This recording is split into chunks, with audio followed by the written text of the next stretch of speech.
brother, I'm going run a wild Hulk Hogan. If I like it's a moment, I'll make sure it's an explosion. Cause lately I've been seeing stars, trying to kick out on this short course. But it's no holds barred, middle fingers like I'm stone cold. What is up, everybody? We are back. It's been a while since we've done one of these episodes here. This is the Slap and Meat Wrestling Podcast. I'm your host, We Too Deep, and with me we got DJ Wavy D. We got a lot to talk about tonight as we record this. First thing, let's start off with saying Happy New Year. First episode of the new year. Yes, sir. We got any New Year's resolutions for you, or? I got a small one. I'm going on a little sobriety challenge. Okay. So I did go on party a lot, but I'm trying to lose some weight, trying to do some health stuff. So I'm starting off a little 5-month sobriety challenge, and then see how far I can go from there. Alrighty, I feel that. I'm not a resolution person, but we'll start off with you watched Collision on Saturday, right? You watched part of it. I had it on. I had it on. I only bring that up because I was in the arena, as I posted in the Discord. So I want to start off by giving my thoughts. It's been about 2 years since AEW has come to North Carolina, and they honestly they could stay away. That's interesting. I would think they come to your area a lot more often. It's been a while, but y'all, and they're only here because of Ric Flair. Let's just be honest. I mean, you are in Flair country. But y'all can stay away. You don't have to come back. Now, so I'm gonna give a little bit of my thoughts of. I don't know. Maybe it's because it was a Saturday. But I don't know. It just didn't feel right. AEW's missing something, and I don't know what it is. They're missing a lot of something. But that whole show, I don't want to say bored. It wasn't bad, but it just. I don't watch AEW too often, but when I do, I feel like their crowd is fairly good. I felt like the crowd at the Bojangles Arena wasn't quite hitting. It was dead. It was dead. I'll admit it. And Junkyard James can argue that all he wants, but it was dead. But I mean, the show wasn't necessarily bad. It just, I don't know. I guess there's just something missing. And I think a lot of it has to do with, I don't know who half the people on the roster on Collision are. Yes. Yeah. Okay. Yeah. And so the main event between FTR and House of Black, it was pretty good, but I knew who they were. Yeah. I was somewhat, the problem I think is, a lot of these stories aren't really stories. They're just a bunch of rant. We had Adam Copeland face Griff Garrison, which we haven't seen 13,000 millennia. I don't know who that is. I don't know who that is. So he was Brian Pillman Jr.'s partner when the AEW first started. Okay. We haven't really seen them since they split up. Okay. But they had some random dude on the outside with what was it? What's her name? Maria. And I don't even know. Oh yeah, I don't even know. I don't even know who that other dude was. Yeah, I knew her. I didn't know who the other two guys were with her. But that match went 10 minutes when it should have been the squash match. And I don't know. I think we had 4 tag matches. The AEW loves them some tag team wrestling. And yeah, I mean, it helps when the reason you do tag matches is because you got to hide certain talent. Mm-hmm. Well, I feel like they have a lot of good talent, so I don't know why you need to hide it. Right. I think my problem with it is it doesn't feel different than Dynamite. It just and so I feel like Collision has this opportunity to be a more casual, friendly show, and instead it's just a lot of the same. Okay. I don't know if I'm the only one that feels that way, but they don't really have any name power on it, and you need it to be a Saturday night show for people to actually care to watch it. Now I had it on in the background. I wasn't paying full attention, but I will say when I looked over during FTR's entrance, Mm-hmm. it seemed like the crowd was kind of dead for them, unless it was a camera trick. Because like when I looked over, FTR was know their entrance, and you know how they do fan shots, try to get the fans cheering or whatever. Mm-hmm. Well, the camera was stuck on there's like one section of fans for like 5 seconds. They were just staying there watching. No emotion, no clapping, no cheering, no booing. They're That staying. was a lot of the fan base the entire night. The Carolinas are a tricky group, to be honest with you. Like, if it's not Ric Flair, they're not cheering. Like, I think Ric Flair got the biggest pop of the night, to be honest with you. I mean, Um, that's Flair country. but I just yeah. For some reason, people don't like FTR as much anymore. Especially, and they're going against House of Black, so that's the big team right now that everyone's in love with. But yeah, it was. I just wanted to bring it up. Collision. It was okay. I'm not gonna say. I'm not gonna be a hater and be like, oh, it sucked. But AEW, you don't have to come back. Let me guess. You didn't stay for the Ring of Honor tapings? I did not. I did not stay for Ring of Honor. They were there for an extra 2 hours taping Ring of Honor after Collision ended, and I ain't got time for that. Did your brother Yeah, enjoy it? Cody and James stayed. They said it was okay. Okay. Well, I mean, so they didn't have any of the big names like their tag champs, Ricky Starks and I call him Big Cass, but what's his name, Big Bill now or something like that, Big Bill. They were on Collision and they did a promo. They weren't at the arena, but they did a backstage promo. I think they're fighting next week on Collision. Okay. But yeah, I mean the big draw really for that show was Flair and Sting. It's all building up to Revolution because it's Sting's last match. It's in March, right? I think. Yeah, March 3rd. I think. Yeah. All right. I might find a way to watch it. We'll see. It's back there. It's in North Carolina, so maybe I'll make the journey up there. I don't know. I gotta find a really cheap seat for me to want to go up there, but I might. But with that, DJ Wavy D over here posted a little rant on his YouTube page. Yeah. And we're gonna sit here and talk about that for a minute. And this rant is about The Rock coming back and the whole Cody and Roman situation. So I'm gonna give you a little bit of time to sort of explain what your rant was about, and then we'll discuss it. So my rant and my thought process, it all came to fruition because after The Rock return, I got the initial pop. I was like, oh my God, The Rock. They're finally going to do Roman versus The Rock. Oh my God. But then I was like, wait, they're finally going to do Roman versus Rock? I was like, this match should have been done last year. And then we just build up this whole year of building Cody back up just to face Roman again. And then I'm in like this, I'm in this Twitter back and forth with a bunch of IWC fans and IWC, tryhards and stuff like that, diehards. And they're calling everybody like a Cody Glazer, stop glazing Cody. It's like Cody doesn't need to beat Roman to win the title. He was like his finishing the story is winning the title. Finishing the story isn't beating Roman. And I was like, well, at this current point in time, Roman is your champion. So beating Roman is, in return, we get a championship. I was like, you can't get the championship without beating Roman at this certain point in time. And we literally built up this entire year, putting Cody through the redemption story and keeping him away from the title, trying to build him back up. The whole John Cena redemption story 2.0.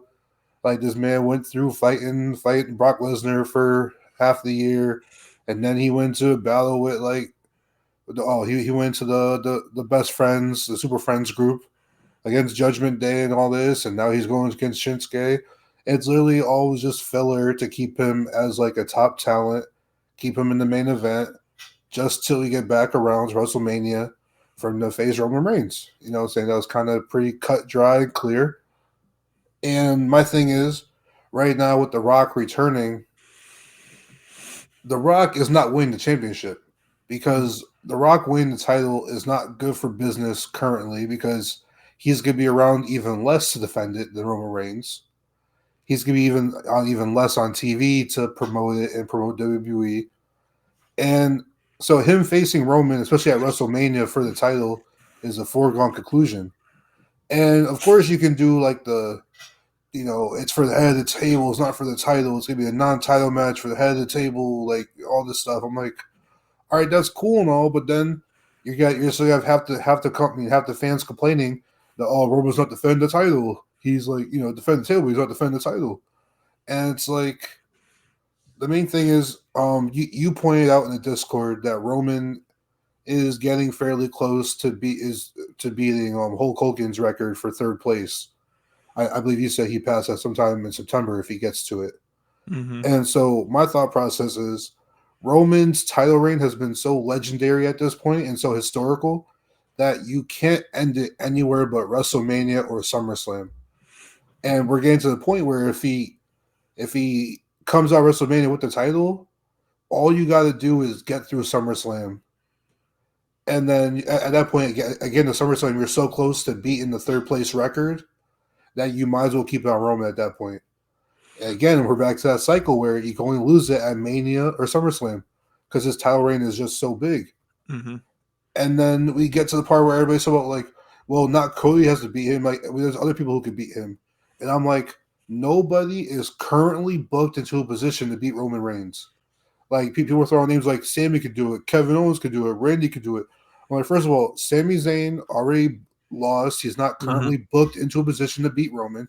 Kevin Owens lost, and he is currently not booked into a position to beat Roman. So Noah, he's still on Roman's side. And he's not quite ready to hold the main title, but he's still on Roman's side. He's not booked into the current position to beat Roman Reigns. People like Randy Orton, John Cena, Brock Lesnar. Of course, they could beat Roman. They're booked a strong way to beat Roman, but Roman's reign, no pun intended, Roman's title reign should be used to like put the Rock, the backpack, the Rock, what is it called, the jetpack on someone's back, and shoot them up the charts. You know what I'm saying? If you give it to like a young guy, like I don't know, Braun Breaker, or you can give it to I don't know, another young talent like a Jey Uso or a Carmelo Hayes. I don't know. You give someone to literally shoot them up and put the Rock on their back and shoot them to the top, and just give them the momentum. Randy's legacy, Brock's legacy, Cena's legacy. It won't really matter if they take the title for Roman. It's not going to add to their legacy. They're all certified Hall of Famers. Mm-hmm. You should give Roman's title reign, his like beating him, to a talent that can benefit to the full effect and get launched into outer space. Okay. And so I'll respond and say I don't disagree with a lot of what you said. But I am gonna play devil's advocate here, and I've thought this through. Because I agree. Roman cannot lose anywhere else. In my opinion, I don't even think SummerSlam's big enough. I think it has to be Mania. That's the only place Roman can lose the title at. And so everyone talking about Rock and Roman at Elimination Chamber, they're not doing it. I'm sorry. And maybe they will, but if they do it that way, it's only going to lead to some sort of finish that will be Rock versus Roman at Mania. You're not gonna not have that match at WrestleMania. That's just my thought. And so to me, where I will disagree with you is I think I understand that we built Cody.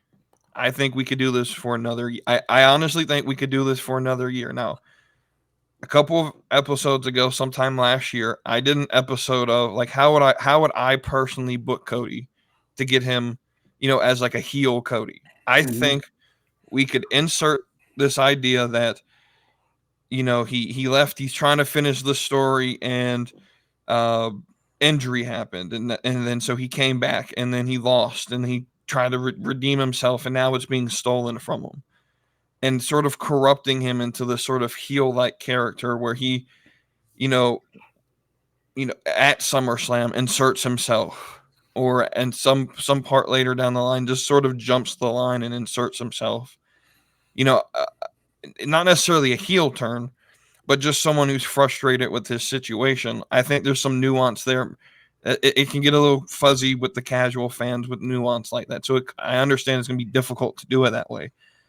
But I think we could book a sort of corrupted Cody character over the next year, and then next year's WrestleMania have him first versus Roman Reigns. Because my whole mindset is this: if Roman Reigns is getting the Hulk Hogan record, which he is, it's the only record humanly possible that anyone would understand. Like, no one's going to let him beat Bruno Sammartino. See, he has 8 more years. It will be 2028 before he beats Bruno's record. And if they keep the title on him that long, they will lose the entire fan base. And so Hogan's record is the only other record within graphs that he needs, and I think they're going to give it to him. So if that's the case, and Cody's not going to win, I'd rather save that match. That's just my opinion. And so that's why with Punk showing up and The Rock showing up, those two people, now, of course, Punk's going against Seth. And so Rock and Roman at Mania makes a lot of sense to me. I said, I don't know if this was the end of the year episode or another episode, but I said 2024 is going to be the year of Solo Sikoa. And I meant it. You can spend, and you could start it now. You can even start it at Royal Rumble. Have him turn sort of accidentally, where he's and they're in that fatal 4-way, which is just lazy booking, by the way. But I actually liked it. But they're in that fatal 4-way, and so have him. There's no DQs. And so, like an accident, we're going to probably get a ref bump somewhere. It's a Roman Reigns match. We're going to get a ref bump somewhere. Have Solo, maybe try to attack AJ Styles or LA Knight or what, or even Randy Orton, and they duck out of the way and he kicks Roman. And that sort of starts the turn. And then I thought about it. Solo Sikoa is Rikishi's son. They're replaying, he's basically Umaga. So now you can sort of have him play into the Rikishi character and do it for The Rock. Okay. And so I think there's a way you can turn Solo against Roman to where at next year's Mania, Solo is the one that I think Solo has to be the one. I like Cody. I really do. I don't think I know he wants to finish the story, and I think they eventually let him do it.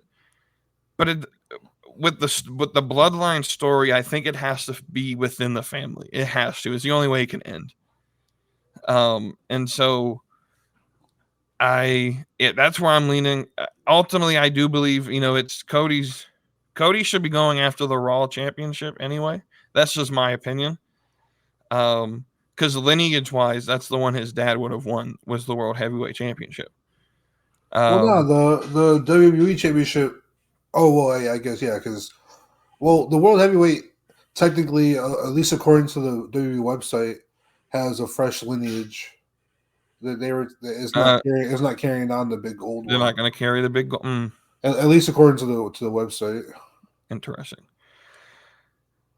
I don't know. Cody's in a weird place, though, because WWE's at a place where they have so many top stars right now. So, do we need The Rock? No. I kind of see where people are coming from. I don't know, but Roman and Rock to me just makes sense at Mania, especially if Roman's not going to lose. I'd rather not waste Cody versus Rock or Cody versus Roman.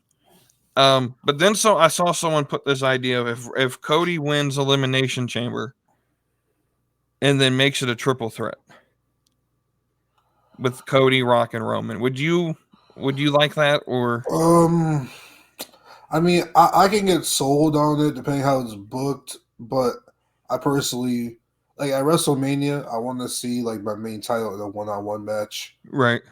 So I mean, like I'm sure I can get booked into it. I can, the fan in me would just like to watch it in the first place. But I want to see the one-on-one match. Right. I want to see Cody Roman Part 2. Right.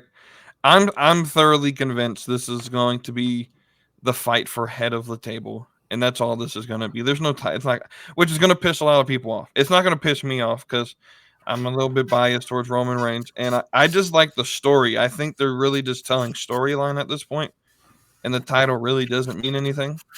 So I think there's a few ways they can go about it. I think either so I actually do like the Fatal 4-Way at Royal Rumble because we haven't seen Roman in a match type like that in a little while. Pretty much all his matches since he won the title in that triple threat match back at against, I think, was it Edge and Bryan? Was it those two? I'm pretty sure this is his first like non-singles match during his reign, I think. And so, I mean, I'm down to see a fail forward match because then this also evens up the like interference. Like you might not even need a ref bump because fail forward matches are no DQ in the first place. So you might not even need a ref bump. It could change up the dynamic because we're getting the same formula for a lot of Roman's matches lately over the last year or so. There's two ways you can go about it. I think The Rock could come out and cost Roman the title at Royal Rumble, which I doubt, which is like the least likely option. Or I think Roman pins like LA Knight or AJ or one of them. And because I'm pretty sure that they're trying to save Roman and Randy for like after Mania. They're trying probably like a SummerSlam matchup, Roman versus Randy. So I think you get Roman pinning like LA Knight. You might have like a false finish, like Randy pinning AJ or Randy pinning LA, but it's a false finish, and then Roman pins LA, and then I think CM Punk wins the Royal Rumble, and then so he's set to face Seth at WrestleMania, and then I do think we get Roman and Rock at Elimination Chamber, just because Australia is really trying to like put this money out to get the Rock, and they put money out or like beforehand when they first put the bid out for Elimination Chamber. They put money to get the Rock. And I don't think The Rock is conditioned enough to fight like a good match at WrestleMania. Like he was just tired delivering people's elbow and a spine buster to Jinder Mahal at Monday Night Raw. Like he was gassed and out of breath. So I think we get that Chamber, and then I want to see Cody Roman WrestleMania, and then Punk's Seth Rollins WrestleMania Night 1. Okay. I could see that happening. I think Roman Rock, we're going to be completely honest. It's going to be like a 6-minute match with 18 hours of intro. It's going to be Hogan versus Sheik 1984 when Hogan won the title, and the match was literally like 3 minutes long, and all they did was walk in circles. I'm not even kidding. The entrances were longer than the match. But yeah, when it does happen, Rock's not in ring shape, which kind of irritates me because that was his excuse for not doing it last year. Yeah, exactly.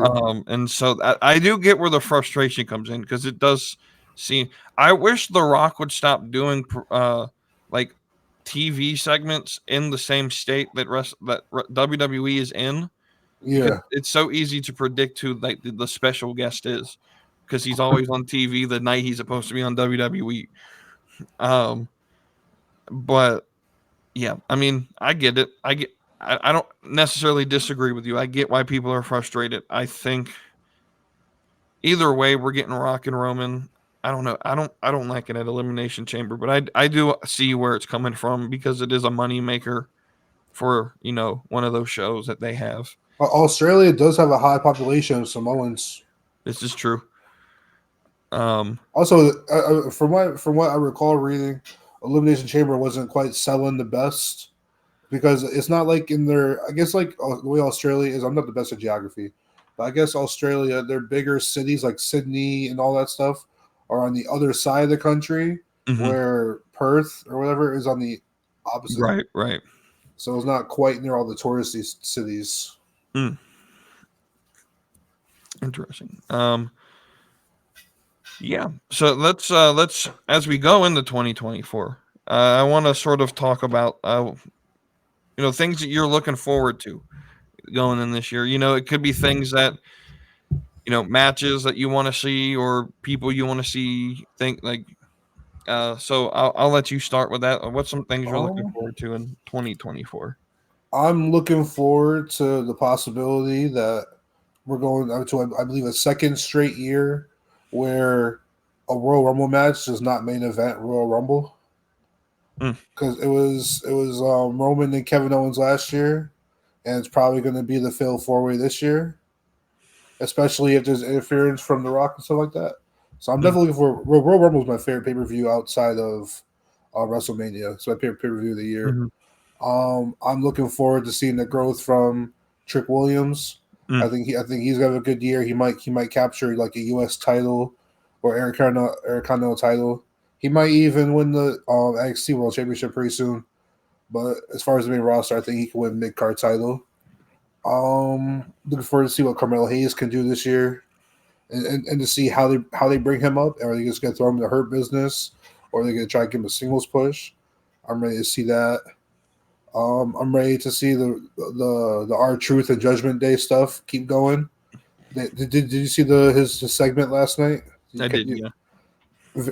R-Truth is a national treasure. We must protect him at all costs. Yeah. I'm ready to see where Damage Control goes, because it might be like a Bailey EO thing at Mania, but it seems like they might backtrack from that a little bit because stuff fell through. I'm not going because Charlotte got hurt, so stuff kind of fell through, and they realigned the Damage Control back together. So I want to see what they do. Faction warfare. I do want to see a Bloodline versus Judgment Day thing, but I don't think Bloodline will be around for too much longer to get that done. Mm-hmm. Chad Gable. I want to see what Gunther does. I'm looking forward to a lot of people. Yeah. I can agree with a lot of what you said. Trick Williams, first off, breakout superstar of 2023. And yeah, I think he will be the next NXT champion. And I think at some point he does get called up this year. I'm ready. I think I've been ready for about a year now for Braun Breaker to be called up. I think that finally happens. Same thing with Cora Jade and Roxanne Perez. I think they get called up at Rumble. I'm highly excited for this year's Royal Rumble. I think there's going to be a lot of NXT presence up there, Hope there is. and a lot of. I don't think there'll be a lot of other outside surprise. I hope they don't fill it with legends because I hate when they do. I absolutely hate when they fill it with legends. But this Rumble is going to be a really good pay-per-view. I really do. I really think Rumble is going to be set the tone for WWE. I'm looking forward to. I'm more so just interested into seeing how WWE's sort of thinking and doing the overseas. There's at least 6 of them are going to be overseas now. Now that we got Toronto, which isn't really overseas. It's actually in a normal time zone for us over here. And so that one, that's Money in the Bank, right? That's in Toronto. That's going to be I'm trying to figure out what Canadian star they're going to have win Money in the Bank then. Sami Zayn? Please don't.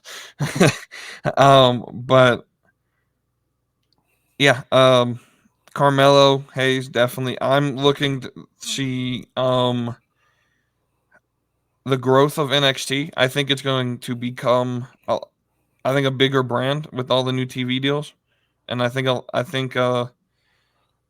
going to go ahead and say it. This is my prediction. NXT will beat Dynamite in the ratings by the end of the year, like consistently. And this is something that I want to happen, and when I say want, it's just I think there's a really strong chance that not only MJF but Sasha Banks ends up in WWE by the end of this year. And if that happens, there's the final two nails in the coffin. We can go ahead and bury AEW to their little niche market where they belong to be. Mm. From everything that I've read, Tony Khan's is not willing to pay Mercedes Moné, which is interesting because if anyone that you should overpay, it should be her. She's the biggest star you would ever have on your roster outside True. of CM Punk. But yeah, I think 2024 is going to be a really big year and it's sort of like the first full year Triple H has complete control of literally everything. Mm-hmm. And so I think he's going to show everybody how to actually run a wrestling program. I mean, I'm not going to say AEW is going to die, but I mean, you got a man that's literally arguing on Twitter over Jinder Mahal right now. Yeah, I was, so someone's got to just take Tony's phone away at this point. Just take his phone, tell him to chill. Like, he's just like arguing over nothing. I don't get it. I literally don't get it. You're promoting your product or your competition's product. You're promoting it. Like, yeah, now you just told all of your fans that there's a title match. I mean, yeah, Jinder's gonna lose, but hey, there's a title match with Seth Rollins and Jinder Mahal next Monday, which I think I like Jinder Mahal. I know a lot of people don't, but I think he's good at what he does. He's good at getting heat. Now, I wish there was a way for WWE to push their foreign heels more than the whole anti-American stuff. Yeah. I wish they're a little bit more creative on pushing their I can agree with foreign that. heels. I can agree with that. Yeah, and so I guess we'll jump in. We had some questions from B Master. I forgot to save them, so I got to pull them back up. So the first one I do remember is he asked, is NXT would you consider it a third brand or is it still developmental? I'll let you answer that first because I've sort of already gone over that before. But yeah, I told him in the chat. I was like that you answered that a couple times. I know you feel NXT is a third brand. I still look at it as a developmental brand, especially because they have a what's it called, the NXT Breakout Star tournament where they literally bring in rookies I mean not all of them are rookies. Some of them have like 8 years experience of wrestling, but and then the other half are college athletes trying to make their name. So I still do look at it as developmental, especially when they are very gimmick heavy, which is definitely a good part of wrestling. I feel like wrestlers should have gimmicks. But then, it's like, hey, here is good guy surfer versus bad guy like Von Villain or bad guy Viking Raider. And they definitely are gimmick heavy, and then they're still developing, and it is a live show now though, right? It's not taped anymore. It's a live show. It's live, yeah. So that's definitely a plus. But yeah, you do have it's young talent. Most of them are from 21 to 26, young talent still honing their craft. A lot of them are straight out of college. They've been practicing developmental for a year and a half, and now they're getting their first TV matches and first actual stories and storylines. I will look at it more as a third brand if they had matches at the pay-per-views. For example, at WrestleMania, if we get a NXT World Heavyweight Championship match or NXT North American Championship ladder match at WrestleMania or something like that, if they got included in the big pay-per-views, I would look at them more as a third brand. And then also if they kind of separated their already established NXT talent from their developmental talent. I know they do have NXT Level Up, whatever it's called. They have that. Mm-hmm. I know it's not too popular, but they do have that. but at the same time, they're still mixing their developmental talent with their more seasoned, ready to get called up talent. So I feel like if they created a way to like kind of separate them more, Hmm. that would elevate them as a brand. Right. So everyone already knows I consider them a third brand. I want to clarify it though. I think it's a third brand in the way that um, Pepsi has, as a giant company, PepsiCo has Pepsi, Mountain Dew, and then Starry. And Starry's not, the most popular. Hmm. It's not the best that they have, but you have the A brand, the B brand, and the C brand. So SmackDown to me is the A brand, just because Yeah, it has more viewership. I'm judging this by viewership, not by quality of the product. I still think Raw is the best show. Uh, Team Red. um, um, but and so SmackDown is the A show. It makes the most money from TV deals. It's the biggest viewership. Raw's the B brand, and then the C show is NXT. I think we have to. I think they sort of blur the lines though, because there is some developmental that does take place, but for the most part, most of the developmental happens in the performance center. You don't get on TV until they think you're ready to get on TV. Um, and so I think they sort of mix the idea, like, and so I can see where everyone's coming from. It's definitely, there is a developmental aspect to it. Um, but I also think, because guys like Braun Breaker, I could see a world where Braun Breaker never gets called up and stays like a mainstay. I think Triple H is trying to create it as a third brand. And that's always been my argument, is that internally WWE sees it as a third brand. Doesn't necessarily mean they execute it well, because they haven't. It still seems developmental.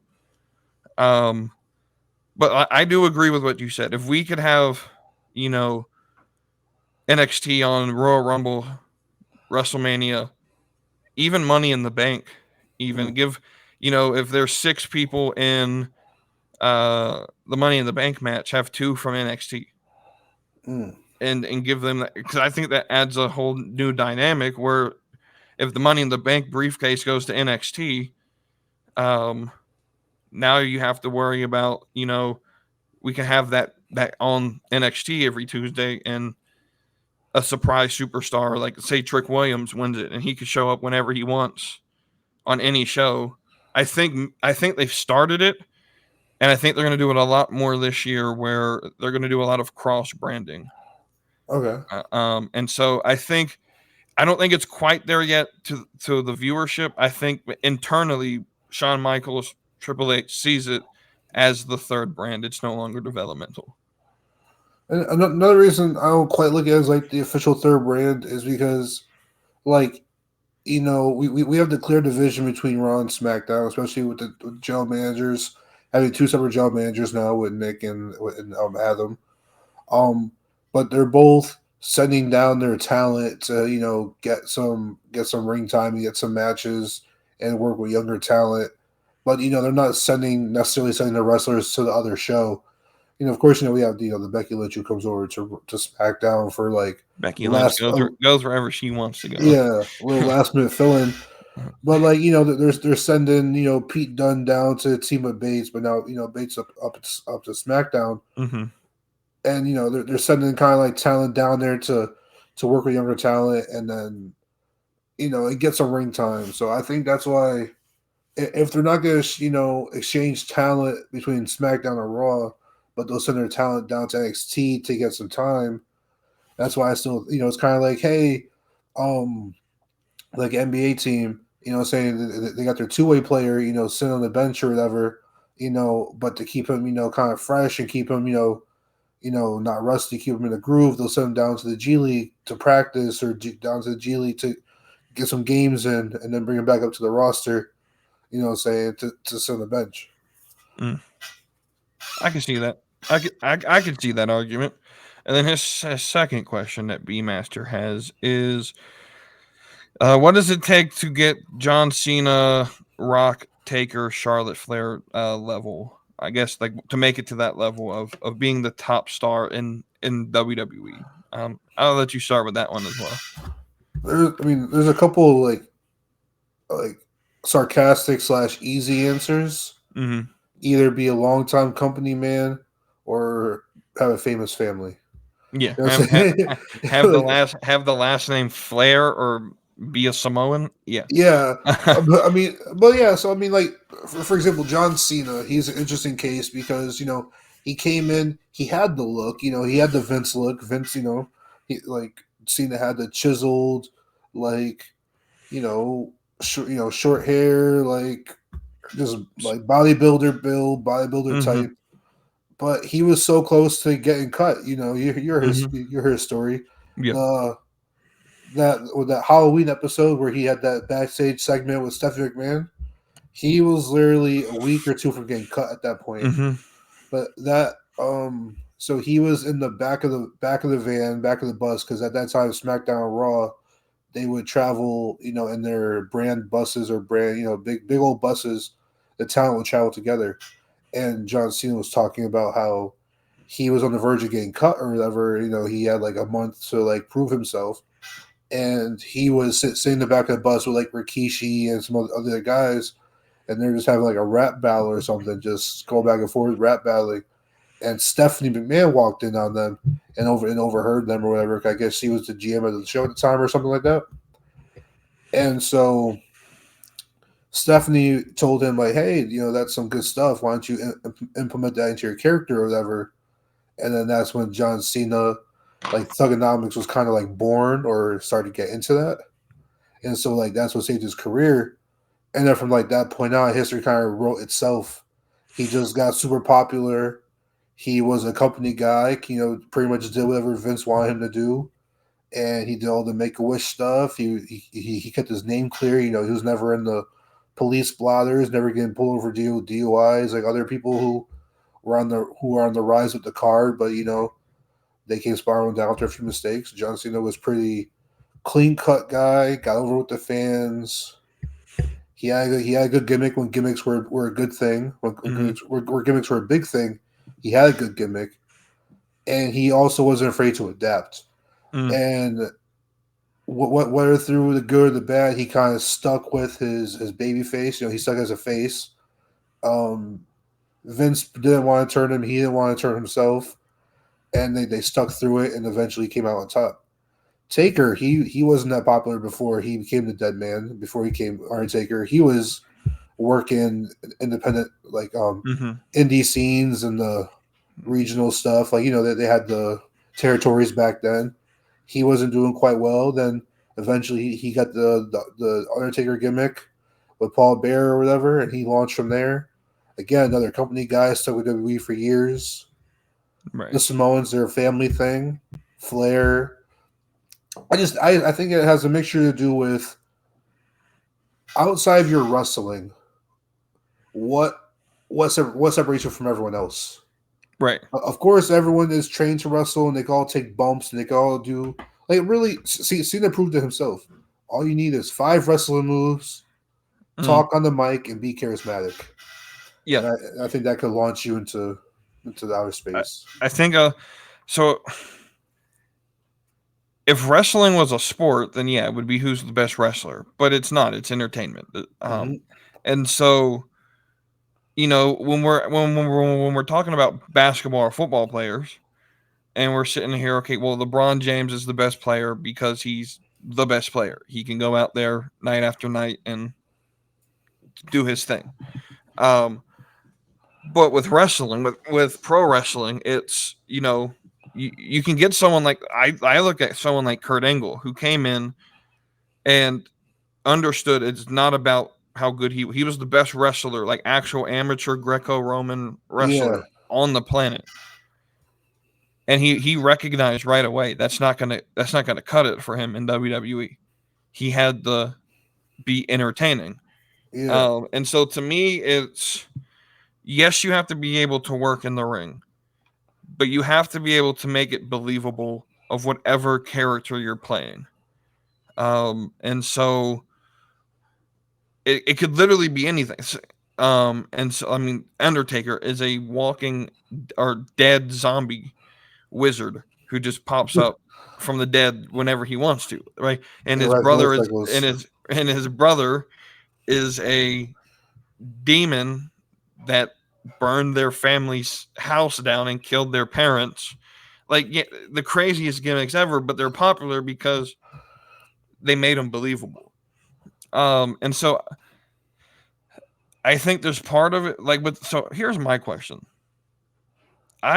This may get me, this may lose me some points in some of y'all on the casual fandom scale. Mm. I don't think Undertaker was necessarily all that good.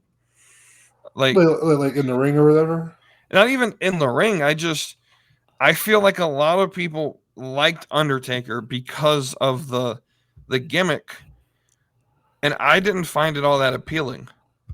It is a subjective thing, but I feel like a lot of people look at Undertaker and like, I feel like they overrate how good he was. I think at least the dead man gimmick. Like, to me, when I think of Undertaker that I like, it was, American Badass, like 2004 Undertaker. That was my favorite version of Undertaker. And so, like, the whole like dead wizard thing, like that doesn't work. I don't know. I'm not a big fan of it. I do think a big part of how Undertaker got over was that he was very different from everyone else, Right. and that also he came up in an era where it was a lot easier to keep up kayfabe, Mm-hmm. and so his character relied a lot of kayfabe. So like if he was on TV doing what he was doing, and then Right. afterwards you saw him walk around the mall with like his boys just chilling, Right. like he was pictures and videos of him being sent out every week. I feel like it definitely wouldn't have lived up, but he kind of he got there in the perfect time where the old fans remember him, and then he was there when like we were like kids, so we remember him, and he's still stuck around later for like people younger than us to know who he is. So he Right. had the longevity, and he was also pretty good keeping up his kayfabe. Right. Yeah, Yeah. he also was part of a lot of memorable moments. So yeah, he definitely didn't have like the greatest ring work, but he did everything well enough to where his character could kind of like really carry him. Mm-hmm. And also his character, he didn't need to talk a lot because his character he didn't really talk. Right. So that also Right. helps him. Right. All right. Yeah. So that's the only question. Do you have any questions you want to bring up? Anything that? Yeah, I guess just to wrap up, what makes a star is just someone who is safe and decent in the ring, who has like a small repertoire moves, at least 6 signature moves that they can bust out like easily. That's the reason why I'm not quite so LA Knight, is because I feel like his offense looks very awkward. His His moves, finisher is the worst finisher I've ever seen in my his, life. his moveset is very awkward. It looks awkward for his opponents to take. Mm-hmm. But yeah, LA Knight, he has a repertoire of moves, and he's very charismatic and he can talk. So I feel like you just gotta need to be charismatic, be able to talk, have a what makes you different? What makes you sell tickets? What makes people want to see you? You know what I'm saying? Right. So I think that's a good way to wrap that up. And I mean, I guess what makes AJ Styles different than other indie stars who tried in WWE?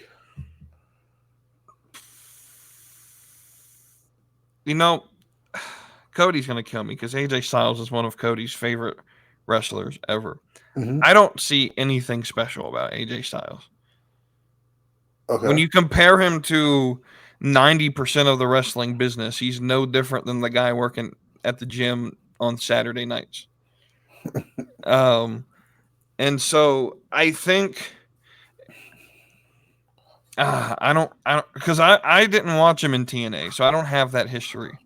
I did. I loved AJ and TNA. And so I just, at least with this WWE run, I haven't seen anything to me that makes him stand out from anybody else. I think a big thing that separates AJ Styles from other quote unquote indie talents or indie guys was, he was in TNA for a long time, and he was in TNA during a time period where they were trying to be the next WWE. So like they were trying to be sports entertaining, and AJ was, of course, he did flips and he did other stuff, but he didn't fully rely on being the flippy dippy no sell guy. He actually sold. He was actually a great worker. He was a great technical wrestler, and he also he was involved in some pretty decent stories in TNA as far as like the main event scene and everything like that. So he was used to the entertainment part of wrestling as much as he was a great in ring worker. Right. Yeah, I feel like that's why he was one of the few quote unquote indie darlings to make it in WWE. Right. I will say I feel like the transition for him was better than a lot of guys. Like, a lot of these indie guys that have never really worked like high production shows before come in, and you could tell they're still adjusting to the WWE style of television. Mm, Because I mean, anyone can tell you if they working an indie scene where there's no camera work, you don't have to play to the camera. It's a completely different yeah. than when you have to play to the camera. And AJ Styles seemed to transition a little bit. And WWE's like, even when you compare AEW or TNA to WWE, there's a lot more that goes into a WWE production. And Mm, at least to me, it looked like AJ Styles transitioned a lot better yeah. than some of the other guys. He was the John Cena of TNA for a long time. Right. He was that top guy. He was involved in so many programs and so many title scenes, and I think he was a big fish in a small pond, but he became a good sized fish in a in the ocean. You know what I'm saying? Mm, mm. All right, so we'll wrap this up, and I'll end it with one thing that just came to my mind. One prediction that you have for this year that try not to make it too unrealistic, but when we look back at the end of 2024, we could see if you're right. What do you think? One prediction. Hmm. All right, so here's my kind of given prediction. I feel like this one's kind of given. Is um Asuka will win a tag team title in 2024. I feel like that one's kind of given. She'll win the tag team titles in 2024. My kind of like a long shot prediction is that we will have a mid card women's title in WWE by the end of the year. Mm, I would definitely like if that happened. Oh, okay. Okay. So mine. Uh, so my given is Gunther's retaining the IC till Bash at Berlin. I think I think he loses it there. WWE tends to have people lose in their hometown. Mm, Um, but I also think there's another German star on the roster named Ilya Dragunov that they could put against Gunther and would put on a banger of a match, and the crowd would go okay. home happy. So I do think that'll be the main event of Bash at Berlin. Will be Dragunov versus Gunther for the IC title. Okay. Um, and Dragunov to me will win. Um, I'll do you one better. Ludwig Kaiser wins a mid card title this year. you think he turns on Gunther, or is he going to I'll win it as part of Imperium? I think Ludwig gets too big for his britches in Gunther's eyes. Gunther turns on him, and I think I think Ludwig gets a mid card title. Did you Mm, watch Raw live or did you watch the highlights after? I watched highlights. Ludwig was cooking this episode. He was cooking. His match with Kofi and then his Yeah. post match beatdown and then the backstage segment. Ludwig was cooking. Mm, He might be on the start of something special. nice. Let's see. What's a long shot that I would do here?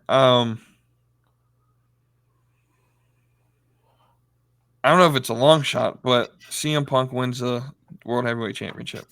I'm gonna put some money on that one. Not really. I don't have money to put on it, but Do you think he wins off of Seth or he wins it down the line? I think he'll win it. I don't think he'll beat Seth. I think a cash-in happens here soon, and whether it's beating Damian or something, I don't know. But I do feel like CM Punk will have one more title run. Okay. I don't know when it will happen, but I could see it happening this year. And then at WWE, just put the belt on R-Truth. That's all you got to do. Yes. We'll end it with that right there. We'll end it with that wish. WWE R-Truth for champion. It's a great shirt. I don't know. Did you see they're coming out with a new video game for South Park? No, I did not. Yeah. Do you know if their HBO thing is like a more hardcore version of the show, or was that just the way they're promoting it?